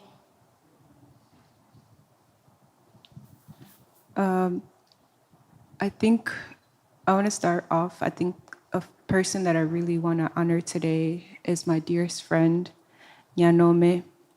For those who don't know her, who know her, she was the daughter of Pastor Minyati. We lost both of them that night. Nyanome, she was the person that I spent majority of the time when we were in the tent, in the camp. Our moms had arranged for us to go stay with this single mom, Sniuka, if she was like a widow, or I just remember she was a single mom and she didn't have any help. So our moms decided that baradutumye nyine ngo tugende tuzadugumana nawe, so we go and stay with her. She used to live maybe not too far from the camp, but it was outside the camp. So would go maybe 3 days a week to Kirigwayo, to Gataha, Murugo. So that day, that Friday, nyine baduteye, me and her had spent the day with that lady, and then came back in the tent or in the camp. I remember Nyanome as somebody very sweet, very kind. She was wise. I think of her because most of the time, both of us were very young, and that's the reason my parents decided to do it that way, because we were young to go on by ourselves, right? But I remember most of the time I didn't know what we were doing, but she knew what we were doing. So she would tell me, let's do this, let's do that. But she was more mature, and she was a good kid. I remember when we come back in the camp, the first thing she'll do, she'll go home so that her mom doesn't worry, and she'll tell me the same, like, go home, so our parents are not looking for us. So today I want to honor her. I want to honor her because we lost somebody very important. When I think of the woman that she would have came, the achievements that she would have achieved, it just makes me sad. I think of her mom, how life would be if Nyanome was around. I think of her twin brother who lost a twin way too soon. Today I honor her, and I honor all the loved ones that we lost that night that would never be able to take back home. Murakoze cyane, nubwo bitoroshe, reka dukomeze. Papa Ben, ikibazo kiravuga ngo inyuma yo kunyura muri ubwo busharire n'ubwo buribwe n'iyo ntimba, niki cyagufashije kugira ngo ukire, nubwo wenda navuga ngo ntabwo bishobora gukira burundu ku bantu bari hano n'abantu barimo kudukurikira? Ijambo rimwe cyangwa amajambo angahe wababwira kugira ngo nabo babashe gukira cyangwa kwiteza imbere, tuve muri izi ntimba dufite? Hari abantu badashobora kuvuga. Niki waganiriza abantu badukurikiye n'abari hano muri sare? Murakoze cyane. Murakoze. Cyambere abambajije hari ibyo bagiye bavugaho, murambabarira. Biza bituma nyine wita wibuka ibintu byinshi ko bagiye bavuga, nibo twari turi kumwe uwo munsi. Icyambere kuco warobajije mugenzi wanje na kunganiraho gatoya kandi yavuze, nza nibuka jewe personally amajwi ya tate nyine Pastor Minyati, uko yasohotse ari gutabaza kugira ngo abwire abantu basohoke ko atari amasasa asanzwe, ari ukuja ari abantu baje kutwica kutumara. Iryo jwi mpora ndyumva. Icya kabiri, igihe yagarutse ahindukiye, agarutse ku shitingi yacu twari turi kumwe nawe, abariho bamubona bariho bamurasira imbere y'ishitingi aragongera mu kinyamurenge niko navuga kugongera niko gutaka noneho bamwe twari batoya hari abahungu biwe inshuti yanjye ya bugufi ndeba neza na mukuru we Kadafi ananirwa kwihangana aravuga ati no reka nje kuzutsa muzehe mukurure tumwinjize mu shitingi umukecuru agerageza kumubuza aranga aragenda agisohoka nawe nicyo cyahise kiba n'ubundi nawe ntiyarenze aho ngaho biba no kuri ndeba neza byose mzumva kubera ko nicyo cyumba nyine twadufatanye nkuko yarabisobanuye mu shitingi nyuma y'ibyo bibazo jewe nahungiye mu shitingi ya mbere y'umweru itarasaga n'izindi niyo twari kumwe n'inshuti yanjye Sikofu naho twacitse bwa nyuma duhunga tukarokoka ntabwo biba byoroshye kugira ngo ube waranyuze muri iyo traje yose noneho uje mu buzima busanzwe twe twavuye ambulance zije gutwara abantu twagiye dutwaye inkomere notama twari kumwe n'uwitwa Kambazare wa mwamuze niwe twe twagiye tujanye abo mu rugo ngo baze kureba mu shitingi narayemo barambura batangira nyine kurira kuko urabizi ibyo yasobanuye imirambo yari iraho nta muntu wamenyaga naje kugaruka mbona abantu bose ko baraduhobera kwa kunini muze abona umwana yari yamuzi kera yihanganye nk'abandi ngirirwa mugisha nyine uko narokotse muri ubwo buryo so nyuma yaho iyo shusho ihora igaruka muri ubwo buryo kucyo warumbajije twamaze kubona ibyo byose bitubayeho tuja mu buzima bwo gutangira kurwana n'ibyo bikomere twari dusanzwe turi mu ikorari twari kumwe n'abo ba Sikofu twari mu masengesho twari kumwe na famiye kwa bankingi n'abandi bose twari dufite timu uko twari tubayeho biratugora ariko nyuma yo kutugora n'ubwo buzima twagiye bamwe tutangira kuja kwiga abandi nibwo baza babonye opportunity yo kuzana kugira ngo babashe kuvurwa neza turiga amashuri turayarangiza kubera nyine sinavuga ko ibikomere biza bikira cyangwa nkuko wari ubisobanuye nyine hari ibikomeza bigaruka ariko abagambiriye kutwica mu magambo make bari bagamije ko twese abanyamurenge bari muri ayo mashitingi kuko mubizi izindi nkambi zari inkambi twari dufatanye nta muntu wapfuyemo n'umwe bari bagambiriye ko twese dushiraho kandi byari ibintu biri byapanzwe ko nta urokoka aho ngaho kuba twararokotse nuko Imana ikidufiteho ijambo kandi ikidufiteho umugambi mwiza n'ubwoko muri rusange so tugomba guhangana nicyo turi gukora n'uyu munsi n'ubu bwicanyi bukomeje ariko ntiducike intege twarabikoze n'uyu munsi ko turabikora kugira ngo nibiri kuba bibashe guhagarara ni nkuko nabivuga murakoze.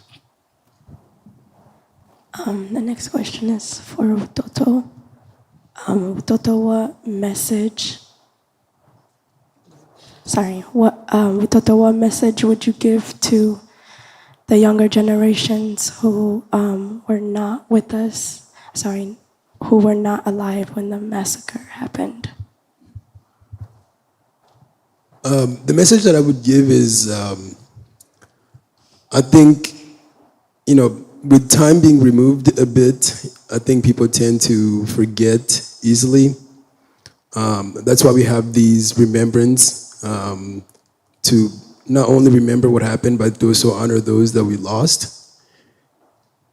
And, we also seek justice for those that we lost. We haven't received justice that we deserve. It's been 22 years. We know who committed these atrocities. And so this is why we do this. It's not to be taken lightly. We do this every year because these things are still going on to our people. And so that's the main message that I would take, is that we do these things not because, not for any other reasons, but to bring attention and to seek justice and to also shine the light on these things so they don't keep happening to us. murakoze cyane, reka dukomeze, turi kugerageza kwihuta, twari kubaha umwanya uhagije ariko muratwemerera. Ndabaza mama Nyahoza ku bantu bari hariya n'abantu batari bari hariya igihe aya mahano aba, ni ubuhe butumwa wagenera umuntu wari hariya, umucikacumu uriya munsi, n'undi muntu wese utarahabaye ku munsi nk'uyu nguyu, ni ubuhe butumwa wabahereza? Murakoze. Ubutumwa nagenera abantu bari hariya, niba abicanyi barakoresheje imbaraga nyinshi kutwica, natwe tugomba gukoresha imbaraga nyinshi kwiyubaka. Niba baraje bakazana n'abagore, kuko umunsi baje kutwica bari kumwe n'abagore, bariko baterura ibintu abandi nabo bahabarasa. Niba barakoresheje imbaraga zingana gutyo, natwe tugomba gukoresha imbaraga nyinshi tukiyubaka, tukaba abagore bashikamye, tukaba n'abapapa bashikamye. Ndibuka njewe tumaze kugera muri iki gihugu, nako ndasubira inyuma ho gatoya, duhungira mu Gatumba, bariya bicanye njewe naje mu Burundi barisha umugabo wanje.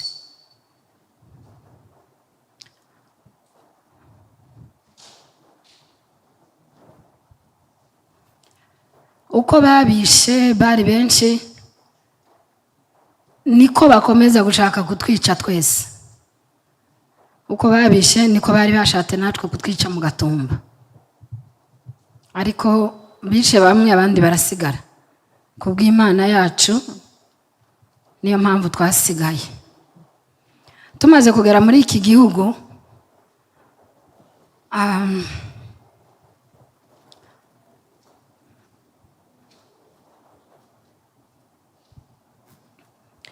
murabizi ko kino gihugu kigoye, twese turakizi tugituyemo. Naje muri kino gihugu nari muto, nari mfite n'abana bato. Dushitse hano batangiye kutujana mu tuzi ko twishura amazu twari twarahitiyemo, njewe biza kunanira kuko amafaranga nakoreraga n'amabire nishuraga ntabwo byahwaniragamo. Naje kwegera imishinga bagiye batwakira nk'impunzi, noneho nja kubabwira ikibazo mfite. Mbabwira ko ndi mu gukora ariko nishura inzu nkabura amafaranga nsigarana yo gufasha abana. Hari umukesi wo kumwe aza kungira inama yo kwaparika inzu ya leta. Icyo gihe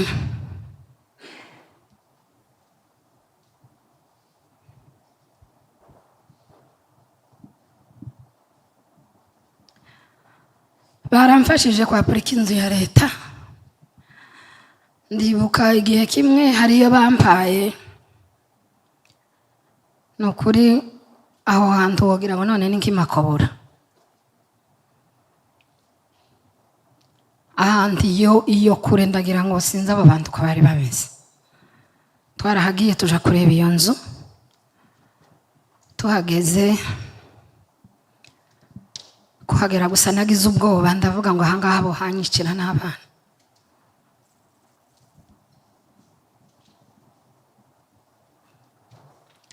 Ko ndagira ngo mbageze hejuru yo kwiyubaka nubwo abanzi bo tugambanira. Ko ndagira ngo mbatangire uru rugendo aho ubuzima bwanje n'abana bwatangiriye. Aho hantu narahavuye mbona bidakunda, kandi hari kure n'abandi nyine bene wacu aho bari. Ndagaruka nja muri agence nje kubabwira kuko bidakunda. Aya ni amakuru nari ntaravuga mu buzima bwanje.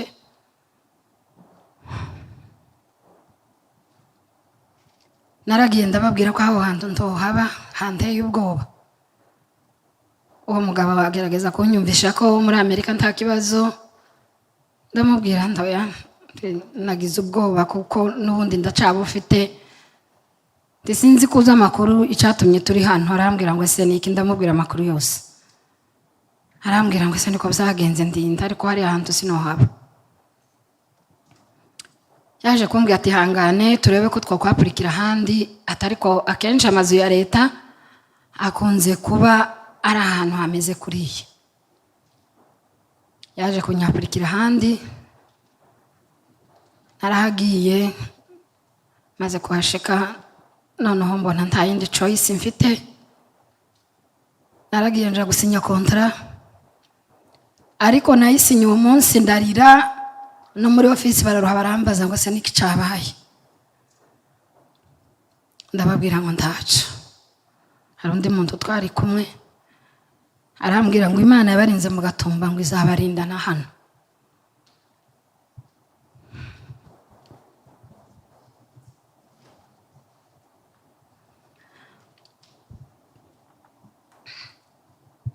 Aho hantu twarahavuye, ndagenda mpamagara abana bari bakiri bato, ndabicaza mbabwira amakuru, mbereka amafaranga nza mpembwa, mbereka amabire tuza twishura.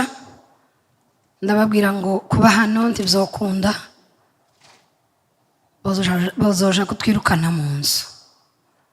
None tugiye kuja mu mazu ya leta, kandi aho hantu ntabwo ari ahantu heza, ariko umuntu wese azimenye. Umuntu wese azimenye ku giti cye, kandi umuntu wese amenye mugenzi we.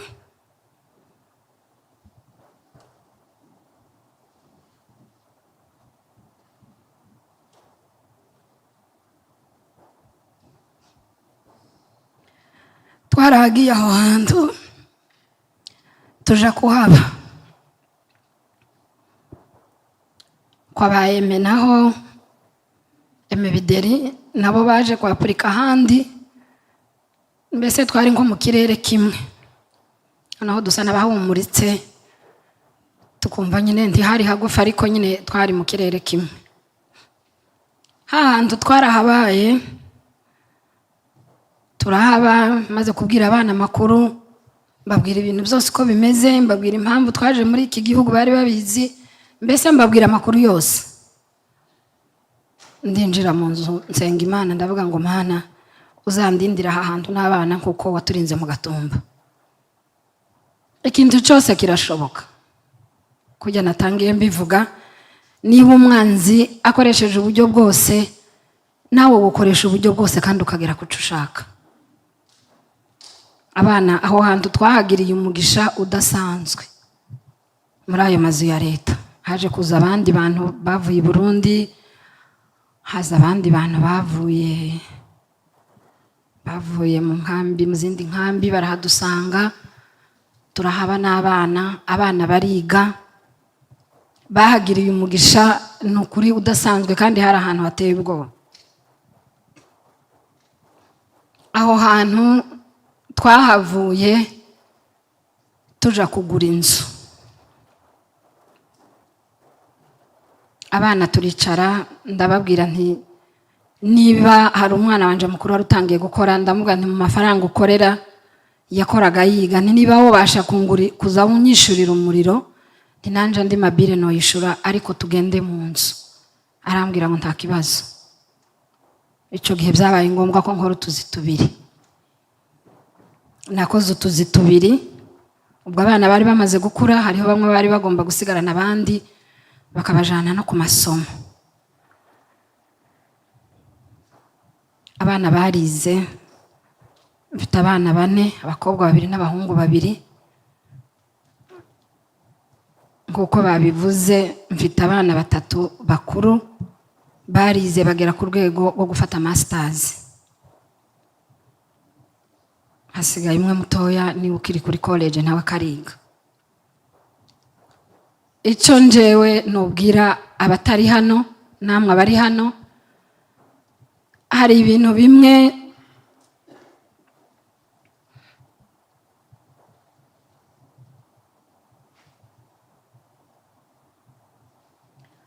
twari tuzi kuko umuntu w'umugore nta kintu yokora. Hari n'ikindi kintu abantu bavugaga ngo umuntu utarize ngo n'abana be ntibokwiga. Bijya ari imyumvire y'imuhira, mbese ahantu twari twarakuriye muri kino gihugu, icyo umuntu w'umugabo yokora akazi yokora nawe ugakora, atanagakoze wokora kandi ugakora na tubiri kandi ukagera ku cyo ushaka. Abantu batari hano ndabanza nshimire mwebwe bari hano. Hari ibintu njewe nza ntekereza n'abandi bikadutera ubwoba. Hari abana turi kumwe hano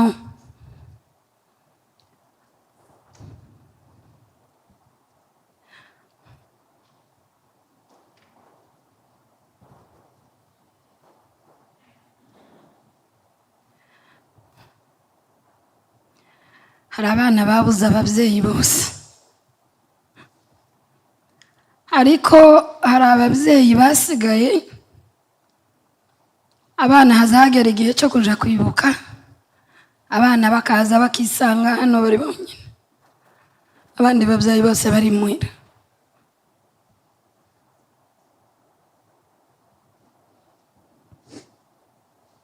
Muzamuduhemukira kandi muzamuhemukira abana. Hari abantu bamwe uzuhamagara bababwira ngo barakuze, ariko iyo habaye imanza muri Afurika baza bajayo. Niba mwarasigaye babyeyi beza, tukaba dufite abana badafite ababyeyi, abana bakaza bakiriza hano bagataha, namwe mugasigara mu mazu.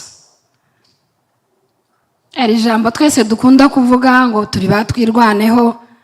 Kwirwanaho kwa mbere nuko niba tugera igihe cyo kwibuka abantu bacu bazize uko dusa, ukareba ku kazi kawe, imyaka 2 ikaba 3 ikaba abandi baja kwibuka, uri umuntu w'umumama uri umuntu w'umupapa, ugasigara mu nzu ngo nibyo abacitse ku icumu mu Gatumba. Hari ijambo nkunda kuvuga, niba umwanzi akoresheje imbaraga nyinshi kukurwanya, koresha nawe izindi nyinshi nawe gukora neza, kuko ikintu cyose cyiza kirenga ikibi. Uzarebe n'amagambo mabi iyo bayavuze bakayakuvuga, wewe ntakubonekeho, ya magambo asubira iyo yavuye. Niba ababyeyi muri hano n'abatari hano, muzaza mureba ku nyungu zanyu mukirebaho, ariko mukibagirwa hari ahantu twavuye. Nimutekereze kuri aba bana bari hano, abana batagira abanyina batagira nabazi, bakaza baza hano bazi ko muhari bakababura. Nukuri mureke twisubireho, iki kintu nikizaza kiba, tuze dusaba amahofu twese duhure. Uku niko kwigwanaho kwacu. Sinzi niba hari ikiganiro mwumvishije ejo cyabaye ku bantu bibutse mu Rwanda, baravuze ngo twirwaneho. N'umuntu wenyine ku giti cyawe ubitirwanya, nta muntu wo kurwana. Burya umuntu aza kugufasha ari uko wifashije, ariko wicaye ukansanga nicaye aha nta kintu wamfasha. Ariko niba natangiye nkakwereka ati mfite amafaranga make yangana gutya, wonyongera, umuntu arakongera akagufasha. Reka mpagarariraho, ariko mureke twirwaneho. Ababyeyi muze muza twibuka abantu bacu bapfuye urupfu rubi, kandi twebwe basigaye tuza dukunda ngo muze tubabwire ayo makuru, ndetse tuzane n'abana batoya baze bakura bayazi, kugira ngo bino bintu ntibikazibagirane, kuko nubundi birakomeje. Murebe abantu batwishe hariya, nibo nubundi bahabica abantu bene wacu mu Minembwe. None se nituza tugahekera muri kampani abantu bakuru generation yacu ikavaho, aba bana batoya tuba tubyarira hano bazamenya iki? Muze muza tuzane n'abana bacu n'abana batoya baze bamenye amakuru kuko nibo gihugu ceje. Murakoze. As we come to a conclusion, this question is for you, Mado. The question is, what is one message you want everyone leaving this panel to remember? I think for me, the message really comes down to, why we're telling these stories, why we're speaking. And I think Butoto talked about it. We speak, not because we want to be in the spotlight. We speak not because we are seeking pity. We don't need any pity from anyone. We certainly speak not because these are stories that we are proud to tell. These stories are painful memories that none of us would have chosen to carry. We speak because it is our responsibility to tell what happened and to never forget the people that we lost. We speak so that truth can be preserved, so that the people who actually committed these crimes, don't have the opportunity to deny it or try to erase it or try to rewrite history, right? So when you see a survivor coming here and sharing their stories, it's not because, it's natural to speak these stories. It's not natural. There's nothing natural about talking about how you survive. And every person shares it differently, right? So I really want to commend every person that has spoken. As you remember, for those who attended the Zoom calls, we had testimonies from different places. I really appreciated every person who have taken time to share their stories, because that's the only way we get to leave. We get to keep these memories alive and prevent this from continuing to happen, because we know that this is happening today. So what I want to leave, our audience is that please, be kind. Don't be critical of the way people are sharing their stories, because it takes a lot of effort to do that. It takes courage to do that. Thank you so much. Mutwemerere dusoze nkuko turi gusiganwa n'igihe, ariko reka dusoze dushima on behalf of GRSF, on behalf of these panelists who took courage to sit here. I just wanted to thank you all. For young people who are here in the room, we just wanted to inform you that you are the next generation. You are the next generation. If our mothers cannot speak the same language we are speaking right now, just be aware that you are the one who will carry on this legacy to be the voice of the voiceless. Next year, we wanted to see everyone who's in this room, young people, to be involved in any capacity you can. Narimo mbwira urubyiruko, shimire n'ababyeyi mwese mwabashe kugira imbaraga zo kwicara hano n'abicaye hariya muri audience n'abari kudukurikira. Tubashishikariza kugira ngo umwaka utaha mushishikariza abana banyu cyangwa abana barumuna bacu, bashiki bacu batoya, nkuko nibo bwoko bw'ejo. Nta bundi bwoko tutegereje buzava mu ijuru atari ubwo twabyaye tumaze kugera muri iki gihugu. Rero munyemerere dushimire abayobozi ba GRSF batwemereye kuduhereza uyu mwanya, nubwo bitoroshe twari kugumana umwanya muremure, ariko mutwemerere dusoreze hano. Murakoze cyane.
Yes. Manuru ungiro bwacu kanduri imbaraga zacu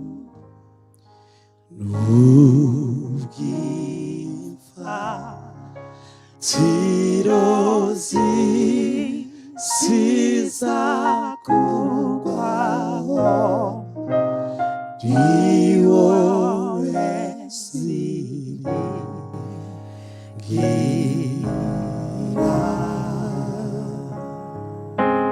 ubuhungiro bwacu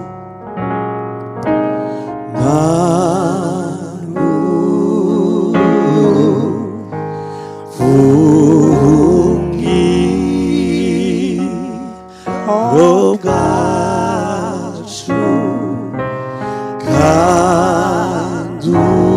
kanduri imbaraga zacu ugimfa tirozi sizakurwaho iwowe ziringira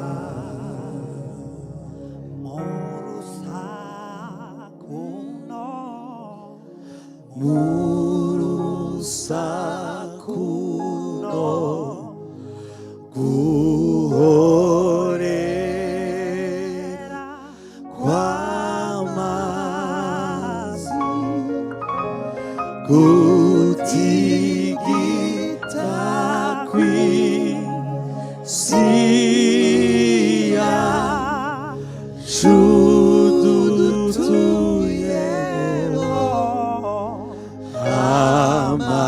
amahema sumba byose azambera ubuturo bw'iteka ugushikamije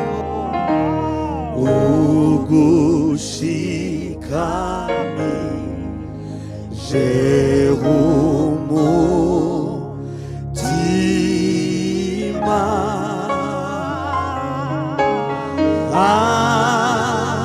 azaba mahoro masa ibirenge ibiza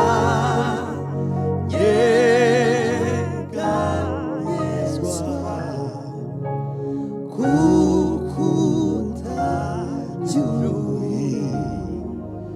utabyuhinduka ibirenge bye ibirenge bye ibiza yeganyezwa kuko utabyuhinduka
idashobora gukura icyo yavuze n'ikimenyiherezo kandi ihagaze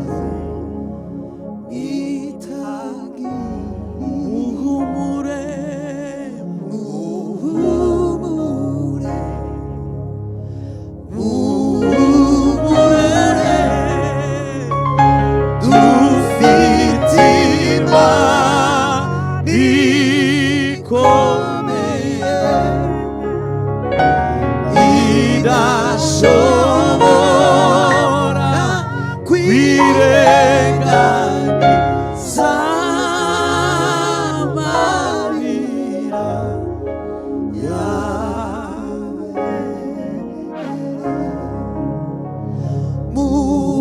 muhumure muhumure dufite imana ikomeye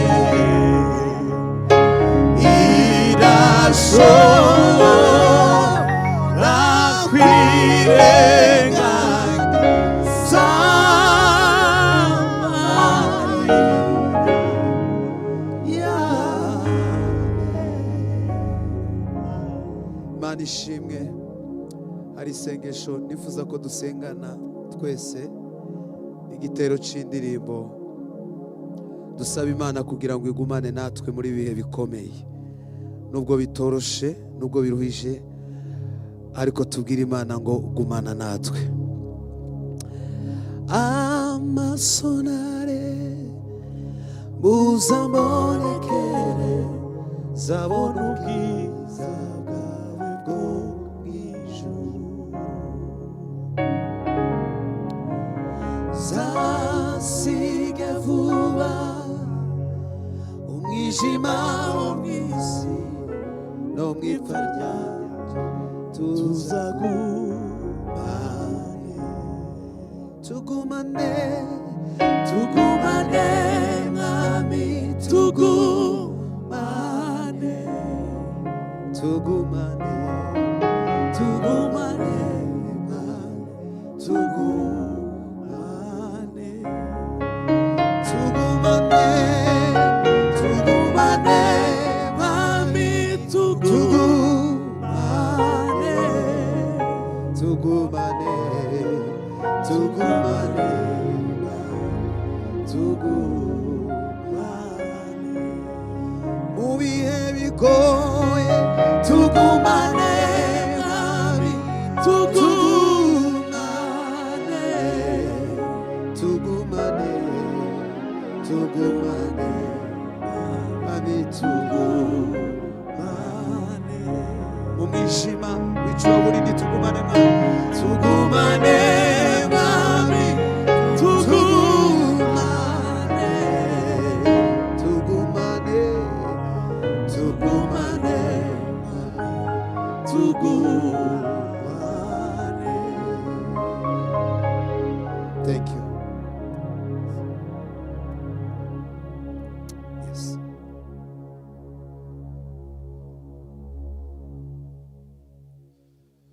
Timu y'abaririmbyi irakoze kutuzana mu ntekerezo no kuzana imitima yacu muri aka kanya kagoye cyane kuri benshi, ariko reka dukomeze tuvuge ngo dukomere ubwoko bwacu. Let's stay strong. Ndashaka gushimira abavuye hano gutanga ubuhamya. I'd like to thank those who give testimony. Nzi ko bitaba byoroshe kuko narabigerageje, nahavuye nzi ko byananiye. I know it's not an easy task because I tried it. So rero kuba mukomera mukabasha gutanga ubuhamya turabashimiye cyane. So for you to be courageous and give your testimony, thank you. Ariko nashaka gushimangira akantu uriya mama Nyankumi yavuze ko kwibuka. Nashaka gushimangira, I wanted to emphasize ku kintu cyo kwibuka. I wanted to emphasize on a remembrance. Nkuko mubibona hariya dufite teme y'umwaka ni twibuke duharanira ubutabera twamagana ingengabitekerezo ya jenoside muri Congo. As it's written there that the remembrance of Gatumba 2022 as we continue to fight for justice of genocide that is happening in Congo. Biriya byose guharanira ubutabera twamagana ingengabitekerezo. All of this that are fighting for justice as we continue to eliminate the idea of ethnicity clearance. So bibanziriza no kwibuka. It begins by remembrance. Tugomba kwibuka abavandimwe. We need to remember brethren. Kuko niho tubwirana amakuru yose amateka mabi yacu. Because that's where we share our bad history. Kandi niho twubakira imitima n'ingamba z'uburyo tugomba kurwanya iki kibazo kituriho. And that's where we build our hearts and we stand together to fight the tragedy that is happening. Ariko tuzi neza ko twe twenyine tutabishobora, tugomba kubibwira n'inshuti n'amahanga kugira ngo bifatanye natwe tubashe kubona ubutabera no kurwanya iriya ngengabitekerezo. We are aware that we alone we can never overcome this. That's why we need to share that with friends and nations to support us. Rero ubwoko bwacu tugomba kwibuka, bacikacumu tugomba kwibuka, mugomba kuzaza muzi. Our people, we need to continue to remember and we need to continue to attend it. Rero dukomere twese, ndatinze kamvuge kuri gahunda y'ejo. Without further ado, I would like to speak about tomorrow program. Ejo mu gitondo saa 3:30 tuzugurura imiryango kuri salle twateguye, ntabwo ari hano. Tomorrow at 9 o'clock, we'll open the doors at different locations that we have planned. Muze kureba ku maflyer hariyo adresse. Look at the flyers, there is address there. Tuzaba kuri iyo salle kugeza mu masaa 8 hanyuma dusubire tugaruke hano turi. We will be at the event or the place until 2 p.m. and we'll come back here. Twateguye ibikorwa byinshi ejo aho ngaho mvuze tuzaba turi. We have planned many things to do tomorrow at the place, at the location. Rero reka mbasabe tuzabe on time ntitugakereze. So I will ask or urge you to be on time tomorrow. Tuzaba dufite abashitsi twatumiye muzababona. We will have a special guest that we have invited. You get to see them. Hanyuma nitugaruka hano tuzagira ibiganiro mu kirambi tuganire n'abatumirwa bacu tubabaza ibibazo banabaza tugeze ibyo batuteguriye. And when we come back here we have time to have a conversation and ask questions. Muri make izo nizo gahunda dufite ejo, rero tuzabe on time kandi tuzabyitabire twese. In short, that's tomorrow's program and we would like everybody to be in time and please attend it. Rero ndangiza nongeye gukomeza abacikacumu, nongeye gukomeza ubwoko bwacu twese. As I'm closing this, I would like to encourage this Gatumba survivors and our people together, our nation. Dukomeze tubane muri uyu mwanya twatwibuka abacu tubahesha icyubahiro. Let's continue to be together as we're honoring our people. Rero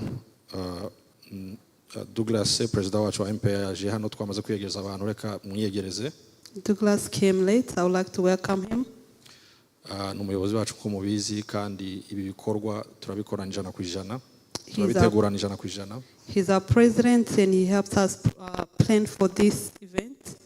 Nifuza kumutumira hano imbere kugira ngo avuge ijambo rito mu minota 2-3 mbere yuko urubyiruko rwateguye kino gikorwa ruza kuturangiriza gahunda ya rino joro.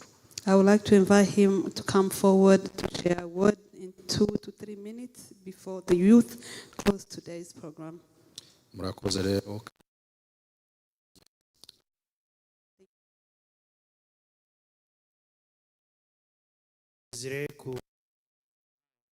Thank you, Desiree. Icyambere reka mbanze mbashimire mwese mwabonye umwanya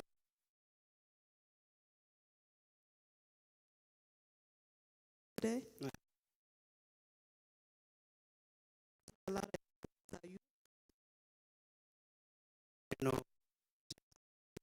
gukora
ubutumwa twibuka impamvu tutarabibona. Today we're remembering the 166 lives we lost in the Gatumba massacre. uno munsi turi hano turi kwibuka abantu twatakaje 166 muri Gatumba. We remember their names, their stories, and their families. Twibuka amateka yabo, amazina yabo n'imiryango yabo. And the lives that they should have had. N'ubuzima bari bakwiye kubaho. We honor the families and the survivors who have carried this pain for 22 years. Turabibuka, turabazirikana imyaka 22 irenze. May we leave here with more memories. Reka tuve hano dufite memory nyinshi cyangwa take. May we leave with a renewed commitment to keep their stories alive. Reka tuve hano dukomeje kubibuka. To seek truth and justice. Dukomeje kurwanira ubutabera. And to stand together against violence and silence. No duhagarara hamwe. May we never be able to undo the tragedy of August 13th. Ntabwo dufite ubushobozi bwo gusubirayo tugahindura ibyabaye mu kwa munani ku minsi 13. But we can make sure that the lives that were lost were never forgotten. Ariko dufite ubushobozi bwo kubazirikana amazina yabo cyangwa amateka yabo ntibagirane. As we continue to forward, kuko dukomeje gutera imbere. May God comfort those who mourn. Imana ihumirize abababaye. Strengthen the families who continue to carry their loss. Ikomeze imiryango. And guide us toward healing, truth, justice, and peace. And guide us towards healing, truth, justice, and peace. Imana iri hafi y'abashaka abarwanira ubutabera. May we remember the lives and we honor their lives as well. Twibuke ubuzima bwabo n'amateka yabo. Thank you all to everyone who joined us today. Turabashimiye mwese abateranye uno munsi. And those who shared their stories. N'abaduhaye amateka yabo. And to the families and survivors and everyone who stands in remembrance. N'imiryango y'abacikacumu n'abari hano twese. May we go forward together in faith, courage, and hope. Reka dukomeze gutera imbere twizeye. And like I said, as we're coming to a closing, kuko nabivuze tugeze ku musozo. Shortly after this, we ask everyone to meet outside. Nitusohoka hano turasaba abantu bose ko duhurira hanze. We, in honor of everyone that we lost, we are releasing balloons. Twibuka abene wacu twabuze turi burekure balloons. And that is a sign to assure everyone that as they are gone, but we also know where they are. Ariko ikimenyetso kuko tuzi ko bagiye ariko tuzi aho bari. So please, we ask everyone, as soon as this program is done, please meet outside. Turabasaba ko niturangiza ahantu twese dusohoka hanze tugahurira hanze. Thank you, and may God be with all of you. Murakoze yosabane namwe mwese.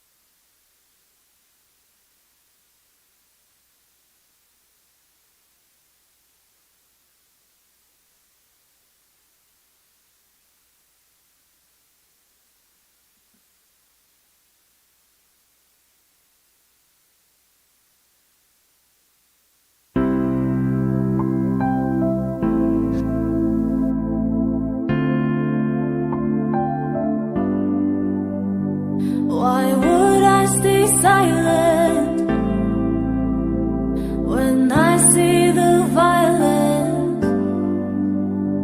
I'll speak for the voiceless,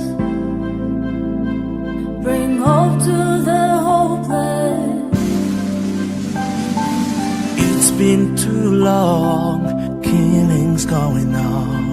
What about human rights? Where is UN? Why all the people in power silent? Yet all our people are dying. Save our people,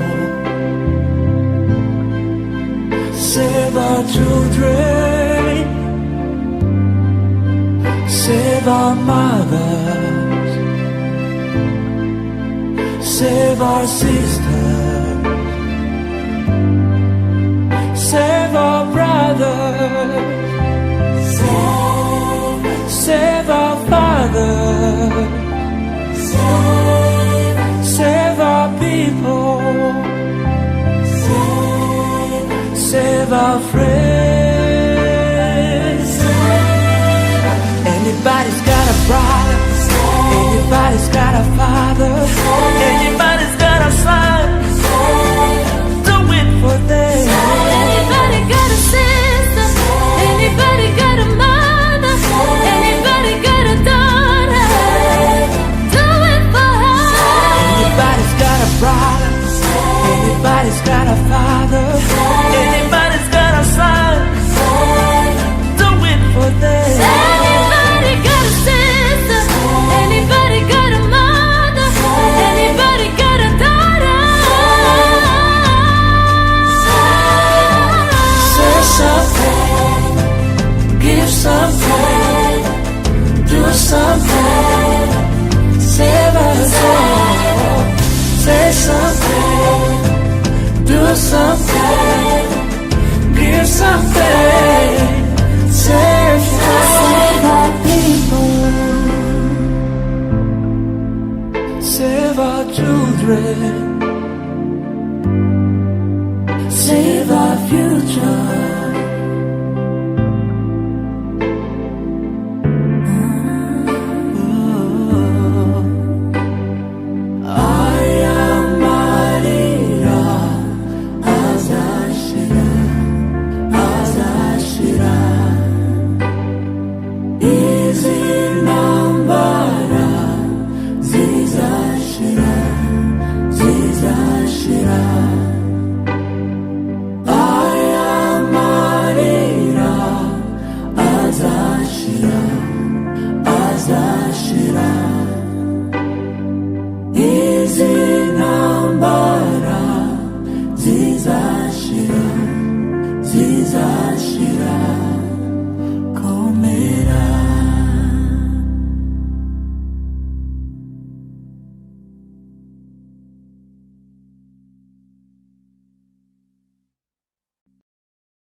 Why would I stay silent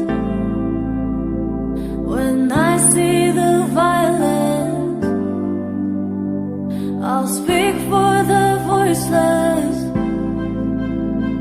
bring hope to the hopeless.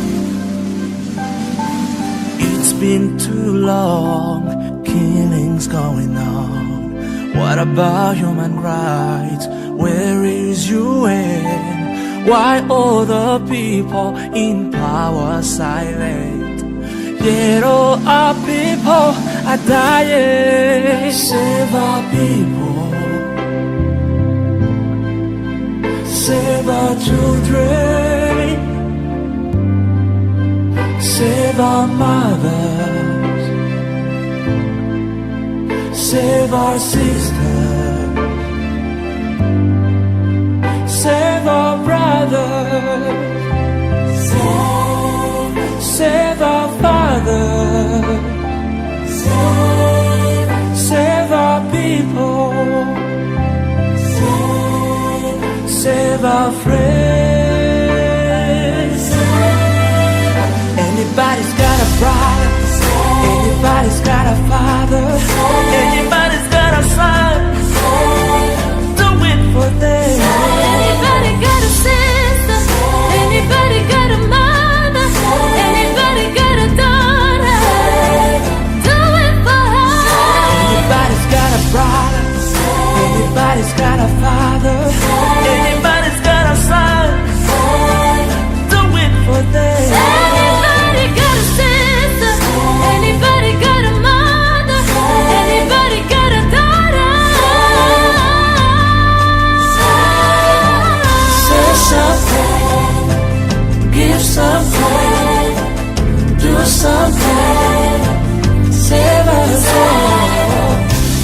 something, do something, give something, save our people, save our children, save our future.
Why would I stay silent when I see the violence? I'll speak for the voiceless, bring hope to the hopeless. It's been too long, killings going on. What about human rights? Where is UN? Why all the people in power silent? Yet all our people are dying. Save our people, save our children, save our mothers, save our sisters, save our brothers, save our fathers, save our people, save our friends. Anybody's got a brother, anybody's got a father, anybody's got a son. Do it for them. Anybody got a sister? Anybody got a mother? Anybody got a daughter? Do it for her. Anybody's got a brother, anybody's got a father, anybody's got a son. Do it for them. Anybody got a sister? Anybody got a mother? Anybody got a daughter?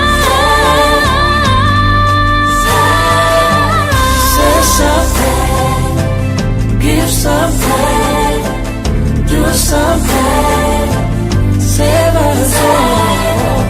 Say something, do something, give something, save our people, save our children, save our future.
silent.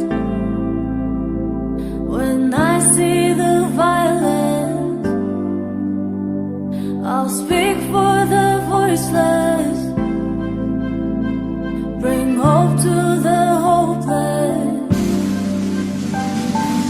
It's been too long, killings going on. What about human rights? Where is UN? Why all the people in power silent? Yet all our people are dying. Save our people, save our children, save our mothers, save our sisters, save our brothers, save our fathers, save our people, save our friends. Anybody's got a problem, anybody's got a fight.